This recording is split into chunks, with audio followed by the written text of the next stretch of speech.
ആരെയും പരിചരിച്ചത് എന്തൊക്കെ പിരിവേരാണ് ഇവിടെ അരി തന്നതാ.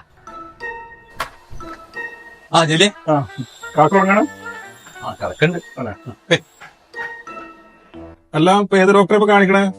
അത് നമ്മളാ മൂന്നൊക്കെയുള്ള ചെമ്പാറിന്റെ ഹോമിയോ ഡോക്ടർ ഓനാ കായ് വിടുന്ന മാത്രമേ അറിയുള്ളൂ. അസുഖത്തിന് യാതൊരു കുറവില്ല. എന്തൊരു കാര്യം പറയട്ടെ. എന്ത് അതിനെന്താ എന്താവശ്യമെങ്കിലും ഇപ്പൊ ചോദിച്ചൂടെ?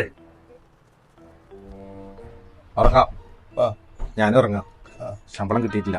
കിട്ടിയെന്നെ കൊണ്ട് കഴിയണ ഞാൻ ചെയ്യാട്ടോ. ഇതൊക്കെ വർത്താനോ പറയുന്നത്. അതിനിപ്പോ പുറത്തുനിന്ന് കായ് വാങ്ങിയിട്ട് ചികിത്സ ചെയ്യുന്ന കാര്യം നിൽക്കില്ല. ആ രണ്ടെണ്ണത്തോളം ഇന്ത്യ അടുത്ത് 2-3 കൊല്ലം മുമ്പ് വാങ്ങി 50,000 റുപ്യ തരാണ്ടിരിക്കാൻ ഞാനിപ്പോ ചോദിച്ചിരിക്കുന്നു. വെക്കോ എന്തേ ഇതൊക്കെ പോയിട്ട് 4 പൊറാട്ടയും ബീഫും പൊടിക്കുക. കനളൊന്നും കഴിക്കണമെന്നല്ലേ ഡോക്ടർ പറഞ്ഞത്?